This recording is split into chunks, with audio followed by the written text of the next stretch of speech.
Hello everyone, Hitesh here. Today we're gonna talk about the movie Underworld Evolution. ये इस series की normally दूसरी कहानी है, लेकिन जैसे कि मैंने अपने वीडियोस को पहले बनाया है कि third part first and the first part on the second list, तो ये कहानी अब मेरी लिस्ट की तीसरे नंबर पर आती है। तो ये कहानी शुरू होती है सन 1202 में, जहां पर हम देखते हैं एलेक्जेंडर कॉर्विनस के दो बेटे जिनका नाम है मार्कस और विलियम।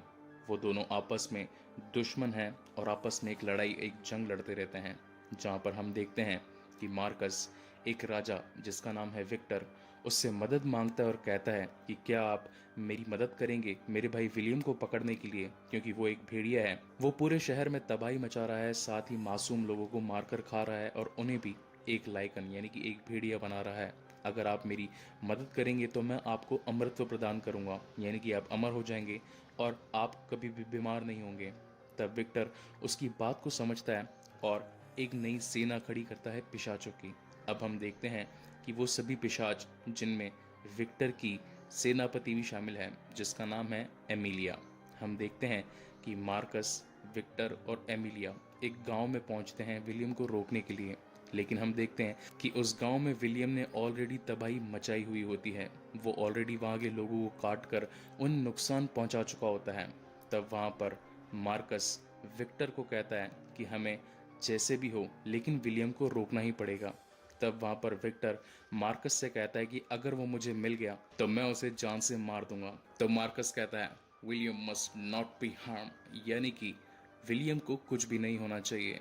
मैं तुम्हें बता दूं कि हम दोनों अलेक्जेंडर कॉर्विनस की संतानें हैं। हम दोनों के अंदर कॉर्विनस स्ट्रेन है, यानी कि हम दोनों अमर हैं। अगर हमें कुछ हुआ तो तुम लोगों पर भी इफेक्ट पड़ेगा, तुम लोग भी जान से मर जाओगे। इसलिए बेहतर यही होगा कि सबसे पहले तुम उसे रोको और उसके बाद में हम कोई एक डिसीजन पर पहुंचेंगे। और तभी हम देखते हैं कि गांव में काटे गए लोग जो कि विलियम के द्वारा काटे गए थे, अब वो भी एक भेड़िया बनने लग गए हैं।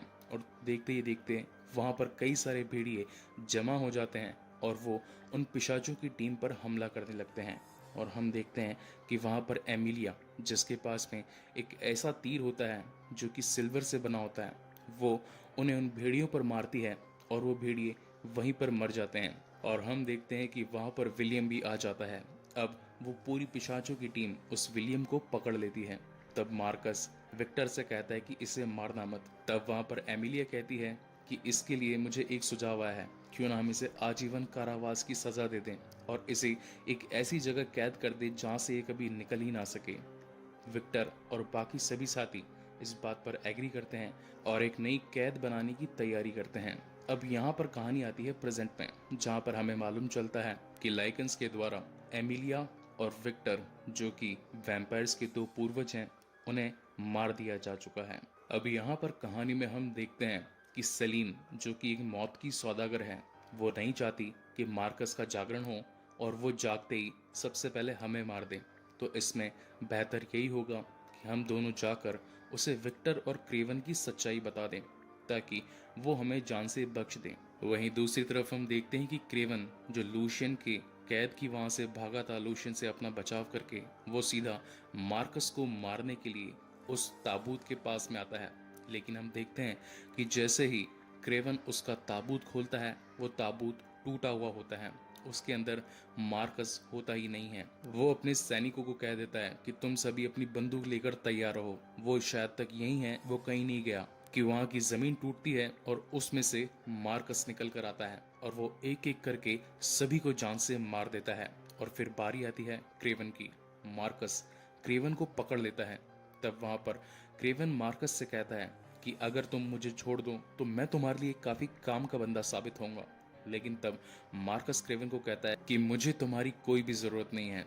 मैंने उस साइंटिस्ट के खून को चख लिया था और मुझे पता चल चुका था कि तुम एक गद्दार हो। तुमने लूशियन के साथ मिलकर 600 सालों तक उन भेड़ियों का साथ दिया, उन्हें सहारा दिया, और अब मैं नहीं चाहता कि आगे ऐसा और भी चले।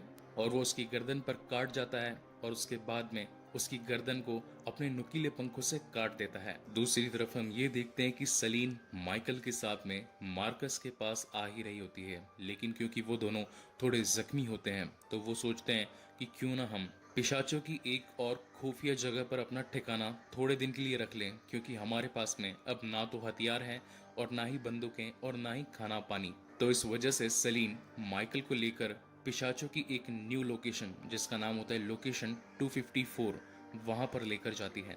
वहां पर सेलिन माइकल को उस पूरी लोकेशन का जायजा करवाती है और साथ ही बताती है कि यहाँ पर सभी वैम्पायर काफ़ी सारे निरीक्षण, काफ़ी सारे प्रयोग भी करते रहते हैं। और हम देखते हैं कि वहाँ पर काफ़ी सारी गन्स, बम, खून और इम्पॉर्टेंट चीज़ें होती हैं।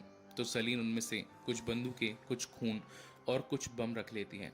और साथ ही वो माइकल को यहाँ से न हिलने की हिदायत देती है, क्योंकि माइकल में अब नई शक्तियाँ थी और वो कितनी असीम हो सकती हैं, इस बात का पता ना तो माइकल को है और ना ही सलीन को। इस वजह से सेलिन माइकल को कहती है कि तुम यहीं रुको और मैं मार्कस को जाकर सारी सच्चाई बताकर आती हूँ। तब तक मैं नहीं चाहती कि तुम यहाँ से कहीं पर भी जाओ। वहाँ से सेलिन मार्कस के पास में जाने लगती है, लेकिन हम देखते हैं दूसरी तरफ, जहाँ पर मार्कस को उस साइंटिस्ट का खून भी मिल चुका होता है और साथ ही क्रेविन का खून भी मिल चुका होता है। हम देखते हैं कि मार्कस उस साइंटिस्ट के खून की मदद से उस पहले खुफिया जगह पर पहुंचता है जहां पर सलीन ने माइकल को रखा था। जब वो वहां पहुंचता है तो उसे पता चलता है कि यहाँ पर सलीन ने ऑलरेडी गोलीबारी करके लाइकन्स को खत्म कर दिया है और अब सलीन यहाँ पर नहीं है, क्योंकि अब मार्कस के पास में क्रेवन का भी खून होता है। तो उसमें क्रेवन की भी सभी यादें होती हैं। उस क्रेवन के खून की यादों की मदद से उस खुफिया ठिकाने पर मार्कस उन दूसरे खुफिया ठिकानों का पता लगाता है जहां पर सलीम के होने की आशंका है, और वो कंप्यूटर के अंदर कुछ कोड्स डालता है और उसे पता चलता है कि लोकेशन 254 नाम की अभी एक्टिव है। इसका मतलब ये है कि सलीन माइकल के साथ में डेफिनेटली वहीं पर होगी और वहां से मार्कस सलीन और माइकल को मारने के लिए निकल पड़ता है। हम देखते हैं कि सलीन जहां पर मार्कस के लिए निकली होती है, उसे रास्ते के अंदर ऊपर से मार्कस उड़ता हुआ नजर आता है और वो समझ जाती है कि इसे हमारी लोकेशन का पता चल चुका है और ये ऑलरेडी जाग चुका है। इसका मतलब ये है कि अभी हमारे खून का प्यासा है। मुझे जाकर जल्दी से माइकल को बचाना होगा, नहीं तो वो जो नई ब्रीड पैदा हुई है वो खत्म हो जाएगी, उसका नामो निशान मिट जाएगा। और सलीन वापस से माइकल को बचाने के लिए वापस से लोकेशन 254 पर भागने लगती है। लेकिन दूसरी तरफ हम देखते हैं कि माइकल, जो कि अब आधा लाइकन और आधा वैम्पायर है, उसे खून पीने में कोई दिलचस्पी नहीं है। वो चाहता है कि वो इंसानों की तरह जिए। इस वजह से वो उस लोकेशन से बाहर निकलकर पास के एक रेस्टोरेंट में चला जाता है और वहाँ पर खाना ऑर्डर करता है। जैसे ही रेस्टोरेंट का वेटर वहाँ पर माइकल के लिए खाना लेकर आता है और माइकल जैसे इस खाने को खाता है उसे उल्टी आने लगती है और वो जोर जोर की आवाज़ें निकालने लगता है, कर्राने लगता है, क्योंकि अब उसके शरीर का म्यूटेशन बदलने लगता है। वो अब एक इंसान नहीं है, वो एक आधा लाइकन और एक आधा वैम्पायर है। इसकी वजह से इंसानों का खाना वो नहीं पचा पाता और उसे वहीं पर उल्टियाँ आ जाती हैं। और हम देखते हैं कि जब पिछली बार पुलिस वालों ने माइकल को पकड़ने के लिए अपनी मुहिम छेड़ी थी, इस वजह से माइकल की अब न्यूज़ टीवी पर आ रही होती है और वहाँ पर कुछ सैनिक उस न्यूज़ को देख लेते हैं और उन्हें पता चलता है कि ये वही माइकल है। तभी वो पुलिस वाले माइकल की ओर बढ़ने लगते हैं। तब माइकल कहता है कि तुम मुझसे दूर रहो, मेरे पास मत आना, और वो वहाँ से भागकर अपनी लोकेशन की ओर जाने लगता है। लेकिन हम देखते हैं कि वहाँ से कुछ पुलिस वाले अपने और साथियों को फ़ोन कर देते हैं और अब हम देखते हैं कि करीबन 5 से 10 पुलिस वाले माइकल के पीछे पड़े होते हैं। वो सभी पुलिस वाले उस माइकल पर हमला भी करते हैं, गोलियां भी चलाते हैं, लेकिन माइकल उनसे बचते बचाते उन चट्टानों के रास्तों में से भागता जाता है। लेकिन उसी बीच हम देखते हैं कि वहां पर सलीन आ जाती है और वो एक एक करके बहुत ही तेजी के साथ में उन पुलिस वालों को वहां से मार गिराती है। लेकिन हम देखते हैं कि उसी बीच मार्कस को इन गोलियों की आवाज आ जाती है और वो लोकेशन 254 की जगह उस मैदान में आ जाता है और वहां पर सलीन को पकड़ लेता है। तब वहां पर सलीन मार्कस को कहती है कि मैं आपके पास ही आने वाली थी, मुझे आपको बहुत से सच बताने हैं। तब वहां पर मार्कस कहता है कि तुम्हारा जब खून मुझे सब कुछ सच बता सकता है तो मैं तुम्हारी बातों पर विश्वास क्यों करूं। और वो सलीन को काटने के लिए आगे बढ़ता है, लेकिन तभी माइकल अपनी P18C निकालता है और उस पर गोलियों की बरसात कर देता है। तब वहां पर मार्कस घायल होकर पीछे हट जाता है। तभी वहां से सलीन और माइकल निकलकर आगे रोड पर पहुंचते हैं। वहां रोड पर उन्हें एक ट्रक ड्राइवर मिलता है। वो अपने ओरिजिनल फॉर्म में आकर उस ड्राइवर को डरा देते हैं और उसका ट्रक लेकर वहां से निकल जाते हैं। लेकिन हम देखते हैं कि मार्कस, जिन पर इंसानी गोलियों का कुछ असर नहीं हुआ, वो अब पीछे पड़ जाता है सलीन और माइकल के। वहां से सलीन काफी स्पीड में उस ट्रक को भगाने लगती है, लेकिन हम देखते हैं कि मार्कस पीछे से उड़ता हुआ आता है और माइकल पर हमला कर देता है। क्योंकि अब माइकल आधा लाइकन और आधा वैम्पायर है, उसमें इतनी शक्ति होती है कि वो मार्कस का सामना कर सकें। हम देखते हैं कि उस ट्रक में उन दोनों के बीच में एक बहुत ही क्लासिक फाइट होती है। दोनों आपस में एक दूसरे पर हावी होने की कोशिश करते हैं, लेकिन हम देखते हैं कि वहां पर मार्कस माइकल को ट्रक से धक्का दे देता है और उसके गले से उसका लॉकेट निकाल लेता है। लेकिन वहां पर सलीन काफी चालाकी के साथ में उस पर वापस से गोलियों की बरसात करती है और उसे पहाड़ से टकरवा देती है।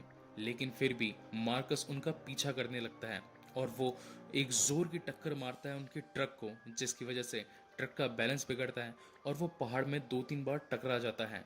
लेकिन फिर भी सलीन उस पर काफ़ी गोलियां बरसाती है और एक मोमेंट ऐसा आता है जब वो फिर से उन पहाड़ों से टकरा जाता है। इसकी वजह से उसके पंख घायल हो जाते हैं और मार्कस ज़मीन पर गिर जाता है।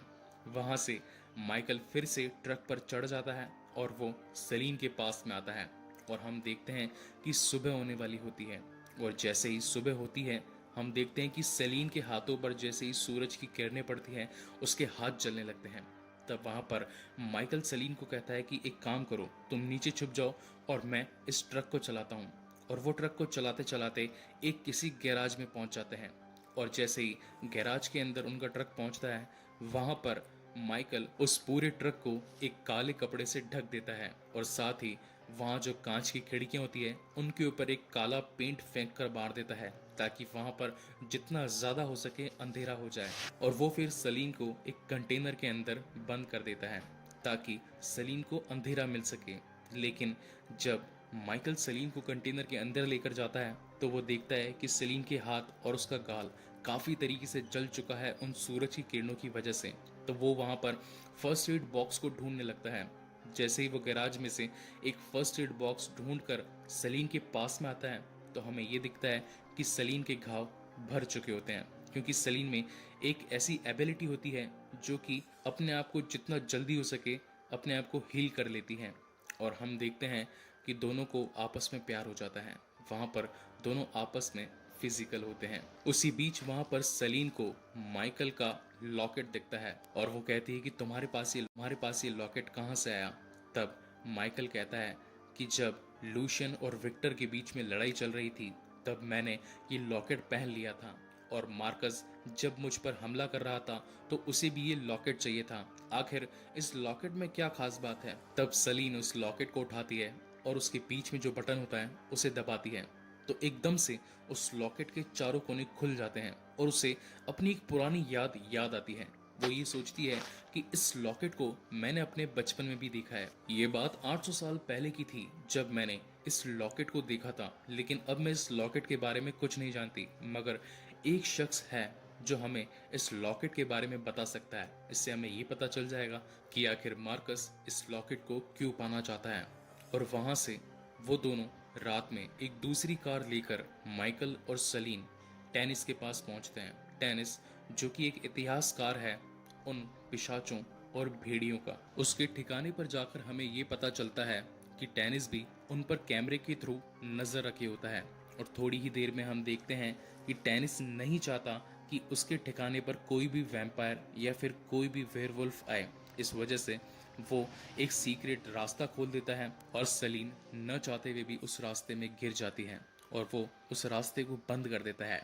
थोड़ी ही देर में हम देखते हैं कि सलीन पर दो बड़े बड़े वेयरवुल्फ हमला करते हैं, लेकिन सलीन के पास एक चाकू होता है और क्योंकि अब वो एक मौत की सौदागर होती है, वो स्पेशली ट्रेंड होती है उन सभी भेड़ियों को मारने के लिए, इसलिए वो अपने चाकू से उन दोनों वेयरवुल्फ को मार देती है। वहीं ऊपर की तरफ हम देखते हैं कि एक और वेयरवुल्फ आकर माइकल पर हमला कर देता है। वो माइकल को मार ही रहा होता है, लेकिन क्योंकि माइकल में असीम शक्तियां होती हैं और वो उस भेड़िए का जबड़ा फाड़ देता है। थोड़ी ही देर में हम देखते हैं कि सलीन उस रास्ते से गुजरकर सीधा टेनिस के पास पहुंचती है और टेनिस सलीन से कहता है कि आखिर तुम्हें मुझसे क्या चाहिए। तब वहां पर सलीन को ये दिखता है कि टेनिस के घर पे काफी सारी अल्ट्रा वायलेट की किरणों की इक्विपमेंट्स होते हैं, लाइक उनकी गन्स, उनके बम, उनके तीर और काफी सारी अल्ट्रा वायलेट थिंग्स। तब सेलिन ये सोचती है कि आखिर वो खुद एक वैम्पायर है और वैम्पायर को मारने के लिए उनके पास अल्ट्रा वायलेट चीजें क्यों पड़ी हैं। तब उसे समझ में आता है कि आज से 600 साल पहले जब क्रेवन लूशियन से मिला था, इसके साथ ही टेनिस भी लूशियन से मिला था और उन दोनों ने मिलकर लूशियन को सहारा दिया और साथ ही भेड़ियों को न मारने का वादा किया। और यहाँ एक वादा और किया कि हम जो भी हुकूमत करेंगे और हमारा जितना भी पैसा मिलेगा वो हम दोनों आधा आधा बांट लेंगे। अब यहाँ पर माइकल भी पहुंच जाता है और वो उस लॉकेट को टेनिस को दिखाकर ये पूछता है कि आखिर मार्कस हमसे क्या चाहता है, वो हमारे पीछे क्यों पड़ा है। तब टेनिस उसे बताता है कि ये एक चाबी है उस लॉक की जहाँ पर विलियम कैद है। और फिर टेनिस एक पुरानी सी किताब निकालता है और उस किताब से सेलिन और माइकल को ये पता चलता है कि ये बात 800 साल पुरानी है, जब विलियम का खौफ पूरे राज्य में फैल चुका था। इसकी वजह से विक्टर और एमिलिया ने मिलकर विलियम को एक ऐसी जगह कैद कर दिया जहां से वो कभी बाहर नहीं निकल सकता था। साथ ही सेलिन को ये पता चलता है कि जब विक्टर विलियम को मारने वाला था तब मार्कस उसे कहता है कि हम दोनों अलेक्जेंडर कॉर्विनस की संतानें हैं, हमारे अंदर कॉर्विनस स्ट्रेन है, अगर तुम हमें मारोगे तो तुम लोग भी नहीं बच पाओगे। तो इसकी वजह से उसे सीक्रेट जगह पर कैद कर लिया जाता है। तो सलीन टेनिस से पूछती है कि वहां पर जाने का रास्ता क्या तुम हमें बता सकते हो। तो टेनिस कहता है कि इस बारे में मुझे कुछ नहीं पता, लेकिन एक शख्स है जो तुम्हें इस बारे में बता सकता है, मैं तुम्हें उसका पता दे देता हूँ। और वहां से माइकल और सलीन कुछ हथियार लेकर उस आदमी की खोज में निकलते हैं जिसका नाम है लॉर्स। दूसरी तरफ हम देखते हैं कि मार्कस, जिसने क्रेवन का खून पिया होता है, तो उसे इस बात का पता चल जाता है कि क्रेवन, टेनिस और लूशियन तीनों आपस में मिले हुए हैं और उन्हें उस चाबी के बारे में भी पता है जो विलियम की कैद तक जाती है। तो इसकी वजह से मार्कस सीधा टेनिस के पास में पहुंचता है और टेनिस को पकड़ लेता है और उसे कहता है कि आखिर विलियम कहाँ पर कैद है। तब वहां पर टेनिस कहता है कि मुझे नहीं पता। तब वहां पर मार्कस टेनिस का खून पी जाता है और उसे पता चलता है कि थोड़ी देर पहले यहाँ पर माइकल और सलीन भी आए थे और इस टेनिस ने उन दोनों की मदद भी करी थी। दूसरी तरफ हम देखते हैं कि वैम्पायर्स की एक और टोली मिलकर वहां पहुंचती है जहां पर विक्टर का विनाश हुआ था। वो वहां से विक्टर और लूशियन की लाश को एक थैली में डालकर अपने हेलीकॉप्टर में सीधा लोकेशन 254 पर पहुंचती है। वहां पर वो एक बम छोड़ देती है। वो बम थोड़ी देर के अंदर खुल जाता है और वहां पर एक बहुत ही बड़ा ब्लास्ट हो जाता है। अब हम देखते हैं कि वो जो दूसरे वैम्पायर्स की टोली थी वो एक जहाज पर जाती है और वहां पर लॉर्स नाम का एक आदमी होता है। हम देखते हैं कि लॉर्स अपनी टोली से पूछता है कि आखिर वहां पर हुआ क्या था। तो उसके कुछ लोग वहां की क्लिपिंग उसे दिखाते हैं और ये बताया जाता है कि एमिलिया, जो कि एक पूर्वज थी, वो मर चुकी है। विक्टर, वो भी एक पूर्वज था, अब उसका भी विनाश हो चुका है। तब वहां पर लॉर्स कहता है कि ठीक है, तुम यहाँ से जाओ, मुझे एकांत चाहिए। और वो एक चाकू उठाता है और विक्टर के सीने को उस चाकू से चीर देता है। तब हमें ये दिखता है कि विक्टर के सीने में एक छोटी सी डिस्क होती है, उसके अंदर एक चाबी होती है। हम देखते हैं कि लॉर्स उस चाबी को घुमाकर निकाल लेता है। अब गाइज, ये वही चाबी का एक दूसरा टुकड़ा है जो कि मैंने आपको पहले पार्ट में बताया था कि उन मजदूरों ने जहां पर विलियम की कैद बनाई है उसकी 2 चाबियां थी। तो ये वही चाबी होती है जो कि लॉर्स को मिल चुकी होती है। थोड़ी देर बाद में हम देखते हैं कि टेनिस ने सलीन और माइकल को जो पता दिया था वो उसी का था, यानी कि मिस्टर लॉर्स का। हम देखते हैं कि वो वहां के पार्किंग लॉट में पहुंचते हैं। तब वहां का चौकीदार सलीन और माइकल से कहता है, चिवुद्रे पार्तिर ऊ चु पार्क तोम वाच्योरिसी ए सौरती तोम वार्ती दुश्मन। इसका मतलब ये है कि तुम अपनी कार को लेकर कहाँ जा रहे हो, चुपचाप इस कार से बाहर निकलो और अपने हाथ खड़े कर दो। तब वहां पर सलीन कहती है, Je voudrais parler avec ton patron parce que j'avais un locket. Tu parles doucement avec moi. इसका मतलब ये है कि वहां पर सलीन एक लॉकेट को दिखाकर उस चौकीदार को कहती है कि मुझे इस लॉकेट के बारे में तेरे बॉस से बात करनी है, अब यहाँ से दूर हट और हमें तेरे बॉस के पास में जाने दे। ये कन्वर्सेशन एक्चुअली फ्रेंच में होती है। एंड गाइज, आप में से कुछ लोग जानते हैं और कुछ लोग नहीं भी जानते हैं that I am a French language expert. तो यहाँ से कहानी की ओर आगे बढ़ते हैं और हम देखते हैं कि माइकल और सलीन दोनों मिस्टर लॉर्ड्स के पास पहुँचते हैं और वहाँ पर लॉर्ड्स को इस लॉकेट के बारे में सलीन के द्वारा पूछा जाता है। तब वहाँ पर सलीन लॉर्ड्स के हाथों में एक अंगूठी देखती है और उसे याद आता है कि यही सेम अंगूठी जब डैनी समय उस किताब के अंदर विलियम की कैद को दिखा रहा था, तब यही एक अंगूठी का सिंबल मैंने वहां पर भी देखा था। तब वहां पर सलीन समझ जाती है कि वो मिस्टर लॉर्ड्स नहीं, वो एक्चुअल मिस्टर एलेक्जेंडर कॉर्विनस है।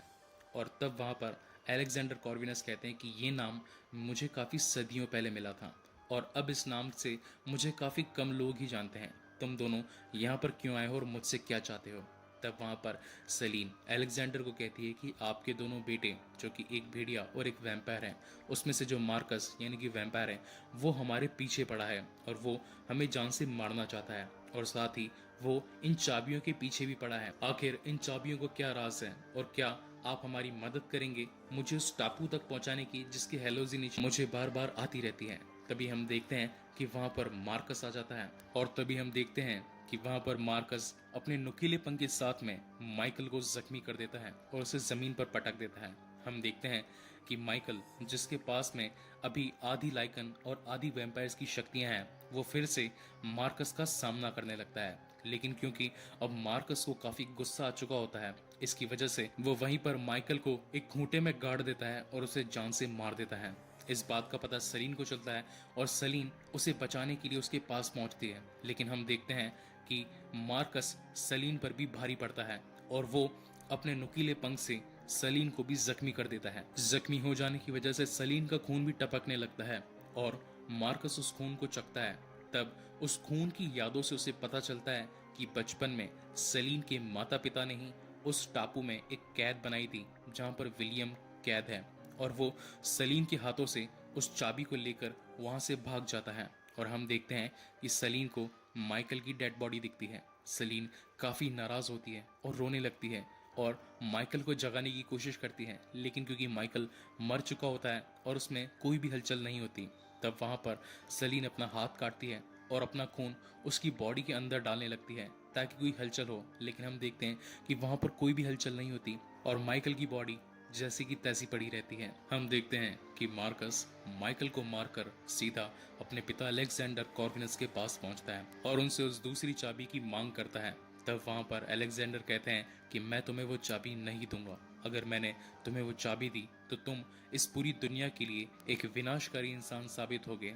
तब वहां पर मार्कस अपने पिता से कहता है, I will be the god of the new race and the god has no father.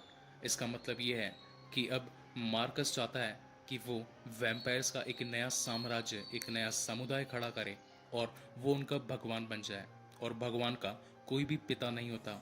इसका मतलब ये है कि अब मार्कस अपने पिता को मारने वाला है और ऐसा ही होता भी है। वो अपने पिता के अंदर अपना नुकीला पंख डाल देता है जिसकी वजह से उसके पिता काफ़ी जख्मी हो जाते हैं और वहाँ से मार्कस उस दूसरी चाबी को लेकर सीधा उस टापू पे पहुंच जाता है। तभी हम देखते हैं कि वो जो वैम्पायर्स की टोली जिन्होंने स्टार्टिंग में आकर विक्टर को उस जगह से लेकर आए थे और साथ ही लोकेशन 254 को भी उनसे उड़ाया था, वो वहाँ पर एलेक्जेंडर कॉर्विनस के पास में आते हैं और उसे कहते हैं कि सर, हमें आपको बचाना पड़ेगा वरना आप खत्म हो जाएंगे। तब वहाँ पर एलेक्जेंडर कहते हैं कि अब समय आ चुका है, तुम्हें मेरी चिंता करने की कोई ज़रूरत नहीं है, जाओ और उस लड़की को मेरे पास में लेकर आओ। हम देखते हैं कि सलीन वहाँ पर बैठकर माइकल के लिए रो रही होती है। तभी वहाँ पर अलेक्जेंडर के कुछ सैनिक आते हैं और उसे कहते हैं कि अलेक्जेंडर ने तुम्हें मिलने के लिए बुलाया है। तब वहाँ पर सलीन उन सभी सैनिकों के साथ में अलेक्जेंडर के पास जाती है और उससे पूछती है कि अब तुम मुझसे क्या चाहते हो। तब अलेक्जेंडर सलीन को पूछते हैं कि क्या तुमसे वो तुम्हारी चाबी ले गया। तब सलीन कहती है कि हाँ, उसे वो चाबी मिल गई। अब अलेक्जेंडर इस बात की गंभीरता को जताते हुए सलीन को ये बताते हैं कि अगर ये दोनों चाबियां मार्कस को मिल गई तो वो सीधा जाएगा और विलियम को भी जान से मार देगा, ताकि अब इस पूरी दुनिया में कोई भी पूर्वज लाइकन नहीं बचे और साथ ही अब सिर्फ उसी का सिक्का चले। अगर ऐसा हुआ तो इस पूरी दुनिया के लिए तबाही की शुरुआत हो जाएगी। अब सिर्फ तुम ही एक उम्मीद हो। मैं चाहता हूँ कि तुम मेरा खून पी लो मेरे मरने से पहले, क्योंकि मेरे अंदर एक खास शक्ति है जो तुम्हारे इम्यून सिस्टम, तुम्हारी ताकतों को बढ़ा देगी। तभी वो अपना हाथ काटता है। सलीन अलेक्जेंडर के हाथ से उसका खून पीती है और थोड़ी देर बाद हम देखते हैं कि अलेक्जेंडर मर जाते हैं। साथ ही हम ये देखते हैं कि सलीन अब उन वैम्पायर्स की टोली के साथ में मिलकर उस टापू की ओर जाने लगती हैं जहां पर मार्कस ऑलरेडी जाने की कोशिश करता है। थोड़ी देर में हम देखते हैं कि मार्कस को वो टापू मिल जाता है और वो उन दोनों चाबियों के कॉम्बिनेशन से वहां का दरवाजा खोल देता है। वहां से वो अंदर की ओर जाने लगता है। उसी बीच हम देखते हैं कि वहां पर सेलिन भी उस टापू पर पहुंच चुकी होती है, लेकिन उन वैम्पायर्स की टोली को वहां से अंदर जाने का कोई भी रास्ता नहीं मिल रहा होता। तब वहां पर सेलिन को अपनी पुरानी हेलोजिनेशन, अपनी पुरानी यादें आने लगती है और उसे पता चलता है कि पीछे नदी के रास्ते भी एक वहां पर जाने का रास्ता है। तो हमें इस हेलीकॉप्टर को हवा में बीच में रोककर उस नदी के रास्ते से नीचे से वहां तक पहुंचना पड़ेगा। दूसरी तरफ हम देखते हैं कि मार्कस उन चाबियों की मदद से विलियम की कैद तक पहुंचता है और विलियम की कैद को खोल देता है। और जैसे ही हम देखते हैं कि विलियम की कैद खुलती है, विलियम उसमें से बाहर निकल कर आता है और वो मार्कस पर हमला करने लगता है। तब मार्कस कहता है कि हम दोनों जुड़वा भाई हैं, तुम मुझ पर हमला मत करो, मैं तुम्हें यहाँ पर बचाने के लिए आया हूँ। हम दोनों ही अलेक्जेंडर कॉर्विनस की संतानें हैं और हमारे अंदर काफी असीम शक्तियां हैं और मैं चाहता हूँ कि अब हम दोनों भाई मिलकर इस पूरी दुनिया पर राज करें। दूसरी ही तरफ हम देखते हैं कि सेलिन भी उस टापू के अंदर एंटर हो जाती है और उसे अपने हाथों द्वारा बनाए गए पुराने चित्र भी मिलते हैं और वहां से उसे अंदर जाने का एक दूसरा रास्ता मिलता है। जब सेलिन अपने सैनिकों के साथ में वहाँ विलियम की कैद पर पहुंचती है तो उसे मालूम चलता है कि विलियम अब यहाँ से ऑलरेडी आज़ाद हो चुका है और थोड़ी ही देर में हम देखते हैं कि विलियम उनकी पूरी टीम पर हमला कर देता है। वो एक एक करके उन पूरी वैम्पायर्स की टोली को मारने लगता है। तभी हम देखते हैं कि वहाँ पर सेलिन आकर उस पर गोलियां चलाती है, लेकिन उस विलियम पर यानी कि एक वेयरवुल्फ पर उन गोलियों का कुछ भी असर नहीं होता और वो यहाँ से वहाँ भागता जाता है और उसके पूरे सैनिकों को खत्म करता जाता है। लेकिन तभी हम देखते हैं कि वहाँ पर सेलिन दो बम निकालकर उस विलियम पर फेंक कर मारती है, लेकिन फिर भी वो विलियम उन दोनों बम से बच जाता है और वो दोनों बम उस टापू की छत पर जाकर टकराते हैं और थोड़ी देर में वहाँ एक बम फटता है और टापू की छत पूरी तरीके से टूट जाती है और हम देखते हैं कि वहां से हेलीकॉप्टर दिखने लगता है। थोड़ी ही देर में हम देखते हैं कि हेलीकॉप्टर में जो सैनिक हैं वो अपनी मशीन गन से विलियम के ऊपर शूट करने लगते हैं, लेकिन विलियम पर उसका कुछ भी असर नहीं हो रहा होता है। दूसरी तरफ हम देखते हैं कि मार्कस भी अब सेलिन से लड़ने लगता है, लेकिन क्योंकि सेलिन ने अब अलेक्जेंडर कॉर्विनस का खून पिया होता है तो इसकी वजह से उसका स्टेमिना, उसकी इम्यूनिटी काफी ज्यादा बढ़ जाती है और वो जमकर मार्कस के साथ लड़ने लगती है। तभी हम देखते हैं कि मार्कस सेलिन को दीवार पर एक जोर का धक्का देता है और दीवार के कुछ पत्थर टूटकर जमीन पर गिर जाते हैं, लेकिन उसी बीच वहां पर सेलिन अपनी शॉटगन निकालती है और मार्कस को 2-3 शॉट लगा देती है और तभी हम देखते हैं कि मार्कस उस बीच घायल होता है और वहां से सेलिन उस दरवाजे में से चाबी निकालकर उस दरवाजे को बंद कर देती है। तभी हम देखते हैं कि वहां पर विलियम फिर से सेलिन पर हमला करना शुरू कर देता है। अब हम देखते हैं कि हेलीकॉप्टर जिसके अंदर माइकल की भी डेड बॉडी पड़ी थी, अब उसके शरीर के अंदर चेंजमेंट आने शुरू हो चुके होते हैं, क्योंकि पहली चीज तो वो एक वैसे ही असीम शक्तियों का मालिक होता है और दूसरी चीज उसके अंदर अब सेलिन का और भी ज्यादा खून होता है। तो वो अपनी मौत से जाग जाता है और जाकर एक केबल के जरिए उस टापू के अंदर पहुंचता है और हम देखते हैं कि अब माइकल विलियम के साथ लड़ने लगता है और इस बात का पता जब सेलिन को चलता है तो वो काफी खुश होती है और वो जैसे ही माइकल के गले लगती है तब हम देखते हैं और भी दूसरे जो सैनिक हैं जिन पर विलियम ने हमला किया होता है वो भी अब धीरे धीरे एक वेयरवुल्फ में बदलने लगते हैं और वो सभी मिलकर उस सेलिन और माइकल को मारने लगते हैं। वो सभी वैम्पायर काफी खूंखार और काफी दरिंदे होते हैं, लेकिन सेलिन और माइकल मिलकर उन सभी को जान से मार देते हैं। दूसरी तरफ हम देखते हैं कि जहाँ पर मार्कस उस दीवार के पीछे फंसा होता है वो अपने हाथों को जमीन के अंदर डालता है और उसे पता चलता है कि नीचे एक छोटा सा स्पेस है और उस स्पेस की मदद से वो उस दरवाजे को उठा देता है और वहां से बाहर निकल जाता है। अब हम देखते हैं कि विलियम और मार्कस सेलिन और माइकल पे भारी पड़ने लगते हैं। तो वहां पर माइकल विलियम से लड़ने लगता है और वो विलियम का जबड़ा फाड़ देता है। दूसरी तरफ वहां पर मार्कस सेलिन से लड़ने लगता है, क्योंकि अब सेलिन की स्ट्रेंथ बढ़ चुकी होती है तो वो भी मार्कस का जमकर सामना कर रही होती है। लेकिन उन दोनों की लड़ाई में सेलिन को जितवाने के लिए वहां से ऊपर से हेलीकॉप्टर से उनके सभी साथी फिर से मशीन गन का उपयोग करते हैं और वो मार्कस पर गोलियां चलाने लगते हैं। लेकिन मार्कस को इस बात पर काफी गुस्सा आता है और जिस केबल के साथ में माइकल उस टापू के अंदर आया था, मार्कस उसी केबल की मदद से उस पूरे हेलीकॉप्टर को अपनी पूरी ताकत से खींचता है और उस हेलीकॉप्टर को उस टापू के अंदर क्रैश करवा देता है।